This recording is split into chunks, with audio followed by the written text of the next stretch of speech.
La Guinée équatoriale attaque la France devant la Cour de justice internationale.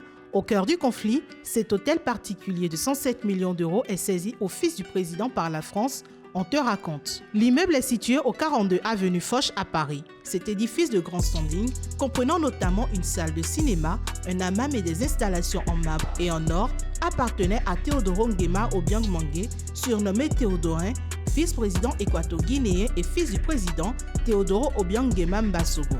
Dans le cadre d'une loi française visant les biens acquis frauduleusement par des dirigeants étrangers, les autorités françaises ont saisi cette propriété en 2012.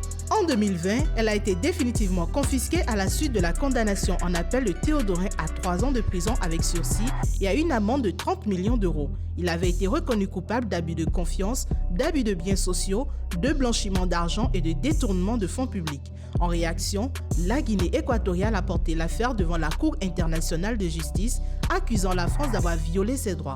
Elle reproche notamment à la police française d'avoir pénétré dans le bâtiment en juin dernier et d'avoir changé les serrures de plusieurs portes. Le pays demande ainsi à la Cour d'ordonner à la France de lui accorder un accès immédiat, complet et sans entrave à l'immeuble.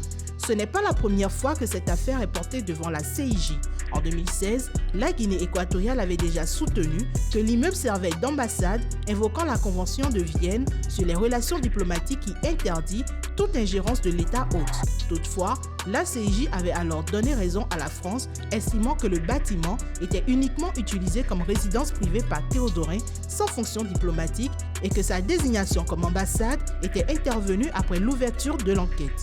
De plus, la Guinée équatoriale dispose déjà d'une ambassade officielle à Paris. Un nouveau procès s'est tenu le mardi 15 juillet devant la haute juridiction des Nations Unies, durant lequel la Guinée équatoriale a de nouveau dénoncé l'ingérence française dans ses affaires internes. La CIJ a commencé ses délibérations et la date de sa décision sera annoncée ultérieurement. Bien que les arrêts de la CIJ soient juridiquement contraignants, leur application dépend souvent de la coopération des États concernés.